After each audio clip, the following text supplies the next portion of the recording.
Ladies and gentlemen, please welcome back to the stage, Cindy Chin. Welcome back. Welcome back, everybody. I hope you learned something during the breakout sessions and contributed it as well. Up next is Dr. Jim Liew, who is the Senior Advisor of BlockMedX. Dr. Liew is an Associate Professor of Finance at Johns Hopkins Carey School of Business, and he's the president of the machine learning firm SoCat Consulting. He's also very, very knowledgeable, so you got to know your stuff when you're talking to him. So, Jim, when you're ready, thank you. Hello, everybody. Oh, yes, please, please, please, please, please, please, more, more, more. All right. Wait, before we get started, this Saturday is my daughter's birthday. Okay, so we're gonna have a little fun thing here. Now, I'm gonna come up on stage, and you guys are gonna cheer like crazy, and I'm gonna do a little selfie, and then I'm gonna do this. I'm gonna point to you, and then you have to say at the top of your lungs, "Happy birthday, Catherine." Okay, we'll try it first. Ready? Suppose you're clapping. I come up here. I'll do this, and then I'm gonna go like this. And what do you say? Happy birthday, Catherine. Perfect. All right, just wait. Now I'm going to act like I'm coming on stage. She's going to love this. All right? Okay, go.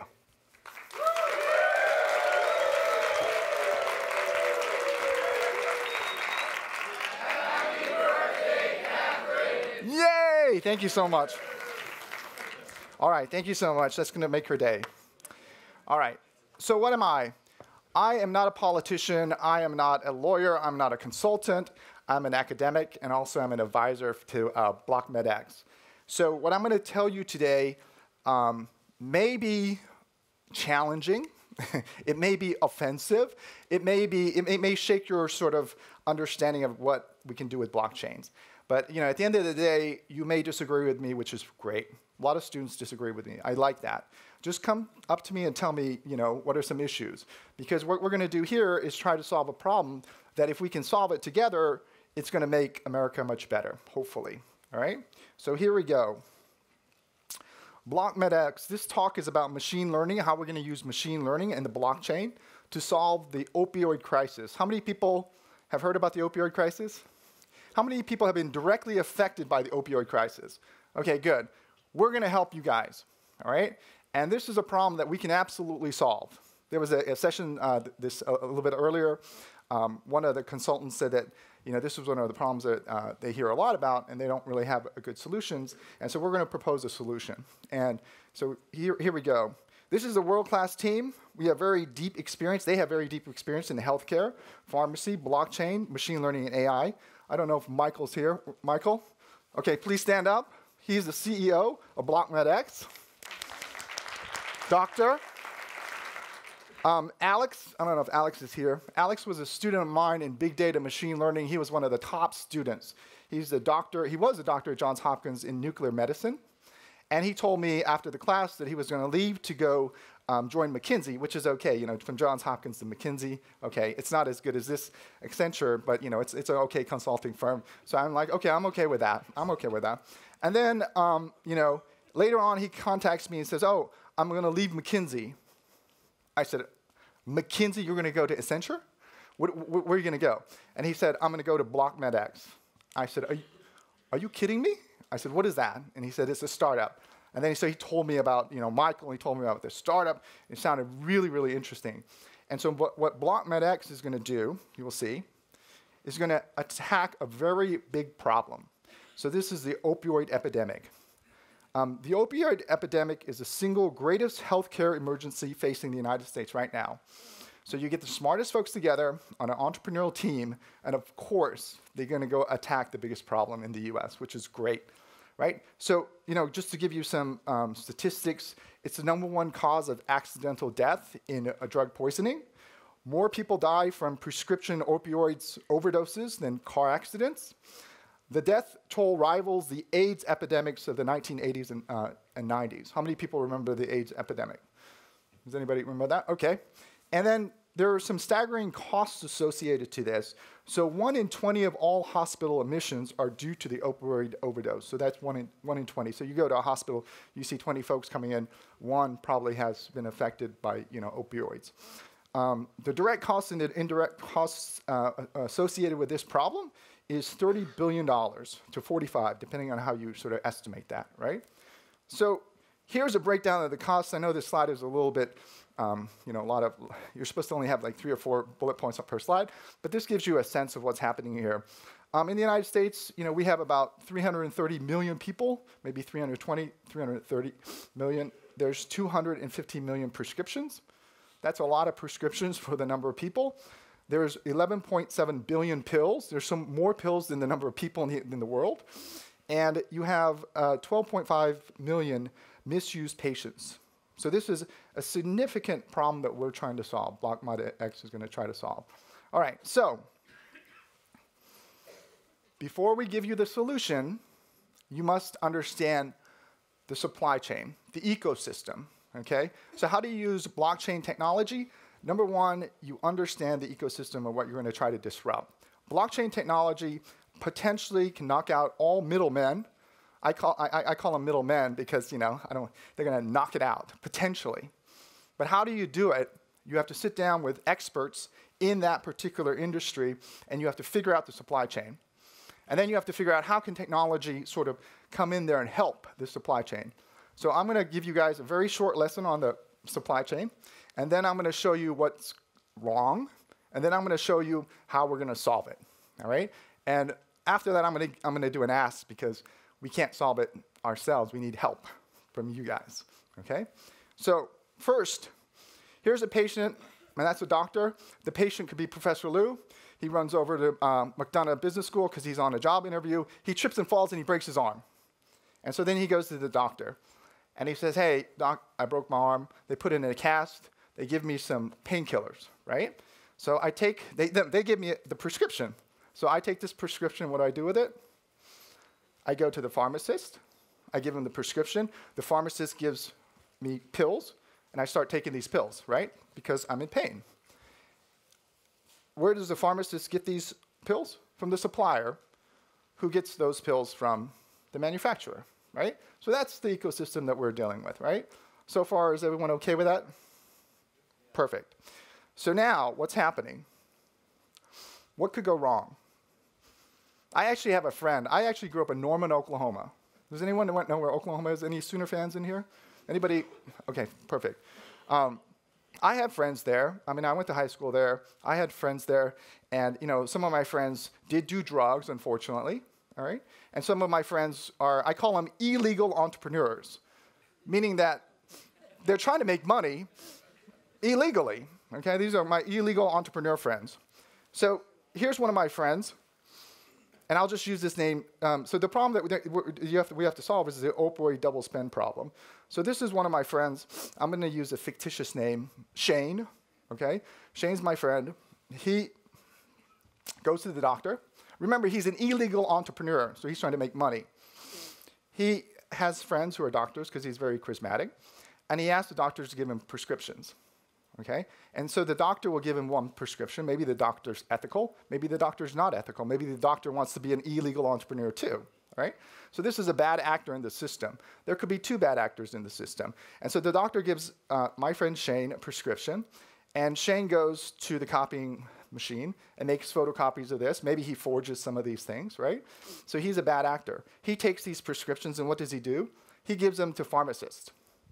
But remember, Shane is very charismatic. He has lots of friends, and he grew up in this town, Oklahoma, Norman, and some of his friends percolated up to be pharmacists.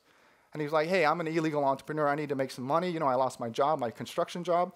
Can you help me out here? And so some of these pharmacists may be illegal entrepreneurs too, bad actors, right? And so they may start giving Shane a lot of these pills. And now what happened? We have all these pills in the system. Where do they get the pills from? They obviously get them from suppliers who gets them from manufacturers. And so what is the problem? The problem is there's too many highly addictive drugs in our system. Okay? And that's what we're seeing right now. That's exactly what we're facing right now. Now we look at this and we're like, well, who's the bad actor in here? who's the illegal entrepreneur? And the answer is, we don't know. We don't know. I mean, was it the doctor? Was it the patient? Was it the pharmacist? Was it the supplier? We don't know, right? And so this is the problem that we're dealing with right now. So how can you use blockchain technology, machine learning, and AI to solve this problem? That is the key. All right. Now, suppose that we put everything in a blockchain. Just hypothetically, I know there's some regulatory issues with that, but just suppose we put every part of this transaction into the blockchain. We can have a distribution of doctors making prescriptions. So maybe an average doctor makes, 5 prescriptions a month, right? And this one particular doctor is an outlier. So in this distribution, it's 3 standard deviation away. And this doctor is giving 100 prescriptions a month, right? Now, that may be OK if the city has a lot of populations. So maybe the right statistics to look at is prescription per capita, right? But we could do that because we know where these doctors' hospitals are. We know the zip codes. We know the per capita sort of number of people in those zip codes. What about the patient? My friend Shane, right, broke his arm. A typical sort of number of dosages of pills, I don't know what they are, and if there's doctors in here, please correct me. Maybe it's like 2 bottles. I have no idea.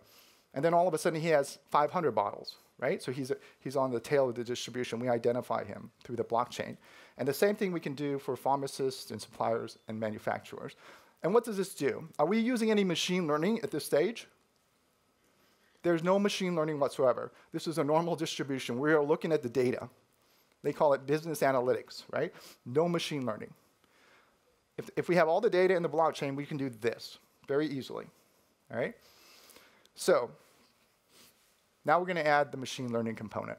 And how many people have intimate knowledge of what deep neural networks are? 1, 2, 3. Not a lot. It's OK. You don't have to, we're not going to go through deep neural networks. All I'm going to do is tell you that these machine learning AI algorithms are going to help us make predictive models. Okay? Why is this going to be important? In particular, I want to focus in on the patient. I want to focus in on the patient who starts out by taking a few of these pills, like Professor Liew, who broke his arm, running over to McDonough Business School to try to interview for a job, right? All of a sudden, Professor Liew starts taking some of these pills, and what happens to him over time? He may become addicted, right? He may become addicted. Well, am I a bad actor? I mean, all my life I've never done drugs. I never tried to be an illegal entrepreneur, and all of a sudden, I'm following, maybe it's a doctor from Johns Hopkins who's prescribing me this stuff, and I start taking these things and I become addicted, all right? Can we solve that problem? Can we identify that? Can we predict what's the probability that Professor Liew takes 3 bottles and he becomes addicted? So the answer is yes, we can come close using machine learning AI. And so that's the power. That's the power of this thing, using the blockchain, machine learning, and AI. So think of the following picture. On the y-axis is the probability of becoming addicted. That's Professor Liew becoming a drug addict, all right? On the x-axis is time. So notice Professor Liew at the very beginning, when he breaks his arm, there's not a high probability he's going to become addicted, right? Because he's just starting to take these pills. But over time, he starts building this up, and now you have this sort of exponential curve. Now remember, I'm having a good time. I mean, this is, it makes you feel good, I guess. I don't know. I mean, my wife has taken some of these because she had a C-section, and a lot of people have taken some painkillers in their lives, right? But the real danger is not necessarily initially because you're actually solving a problem, which is pain. The danger is when this line, the probability of it approaches like 80% or 90% or 95%. This is a problem. Professor Liew starts taking more and more pills. He's done with the first 2 bottles. He's opening up the 3rd bottle. The probability he's going to become addicted starts increasing from 80% to 90% to 95%. Now what happens in our current system? Nothing. Nothing happens. And all of a sudden, I'm addicted. Nobody was watching me. I was following the doctor's orders. Now I'm like, I need this. I need more pills. I need to contact my friend Shane, who's an illegal entrepreneur, because the doctor's not going to give me more. And I can absolutely call my childhood friend up and say, hey, give me some more bottles of this stuff. And through his network of friends and his, where he was, born and raised in Oklahoma, he probably could pull this off. So imagine if we had an algorithm that for each patient, using the data from the blockchain, is assessing the probability that this patient is going to become addicted to these painkillers. And once it reaches at 80%, maybe it's 90%, I'm not sure what the confidence level should be set at, it sets off an alert to the physician, maybe to the, my wife. Hey, your husband is starting to get addicted. There's a 90% probability he may get addicted. And now we're using machine learning and AI in addition to the data that we have. And so that is one possible solution.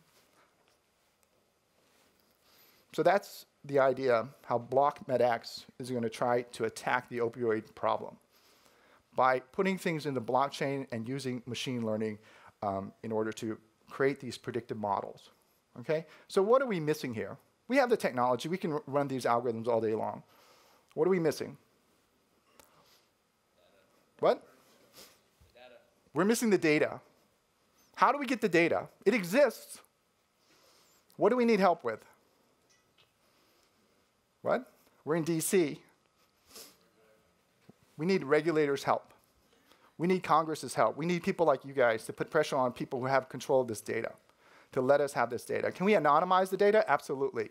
We don't have to know who the people are. We can just say, this is a person from this zip code. This is a person from this state. We don't need to know your name. We don't need to know anything that will identify you, right? So that's the advantage of using cryptography and all this great technology. Now, is this problem because of technology? No. This is a problem that can be solved by coordinating with regulators, providing the data to be freely available, at least to some organizations. And why would regulators even do this in the first place? Because what are regulators supposed to do? At the end of the day, what is their job? Make things safe. That's right, make things safe. Protect us, citizens of the United States of America, right? That's their job. That is their job. So if we can provide the technology and they can provide the data and we can protect people, and then we can even make them accountable about how many sort of pills are across America, that's the opportunity. And absolutely we could do this, without a doubt. The team can do it. We just need a little help from the regulators, and we need your help in order to get us the data. All right. Is this new? We're taking blockchain technology that has been widely applied in finance, right? And we're sort of using that technology and we're putting it over into a particular industry with this, which is healthcare and solving the opioid crisis. There are a lot of benefits about blockchain technology. I don't think I'm going to go through all of them. I'm going to leave about 3 minutes for questions. But I hope that sort of explains BlockMedX and the mission of BlockMedX. Okay? Thank you. Do you guys have any questions?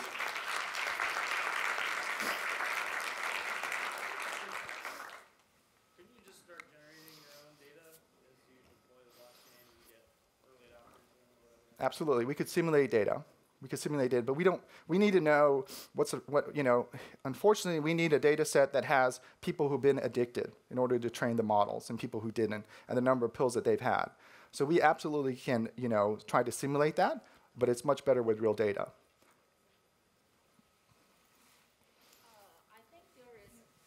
Hello. Yeah, I think there's a very deep issue in this problem, which is the pharmaceutical company. There's a saying like, there's no money in curing. There's only money in addiction. Okay, how many people are from the pharmaceutical industry? Raise your hand. You're gonna get in trouble. Oh, good, nobody. Or people are scared. They understand. Agreed. That is one of the tensions trying to solve this problem. Because some of the players, it's not in their best interest, right, to reduce the number of pills that they're selling because their motive is making money as a corporation. So we as regulators and citizens and so forth should put some pressure on them. Absolutely, right? Yes? Hi, Sherry Kaiserman from Macola. Can you at least start with the retailers, perhaps, and do an opt-in program so people who are hearing about the opioid crisis and don't want to become the next victim, they can opt into this program and start with that? Absolutely, absolutely. We can start however, whoever's going to provide us the data. If the consumers, the retailers want to opt in, absolutely, we can start like that, right? Without a doubt, yes. One more. Are you ready? Last one. Okay, last question. Hey, I'm sure you've been asked this before, but why do you specifically need a blockchain for this? That's a great question. Why do we need a blockchain for that? Why can't we just put it in Excel? Just put it in an Excel row by row by row by row by row, right? So what are the advantages that blockchain gives us? First, timestamp, right? So we know who bought what when. Second, it's immutable. So you can't change it. Some doctors are wealthy. You know, with wealth, you can a little bit of influence, right? They could possibly change the data in their databases, right? We don't want that, right? So immutability, timestamp, and also now we have this. I mean, if you think about it, it's, you know, the Genesis block. You add another block and so forth, and now you can go back and analyze this. You have all the data that's available to you. This data, you know, from my perspective, should be sort of used by regulators, but also it should be provided to the public without the names of the folks in there, anonymized, so that the public can keep track and make sure that the regulators are doing their job of using this data correctly, right? So, you know, I think that's, you know, some of the reasons why. Thank you very much.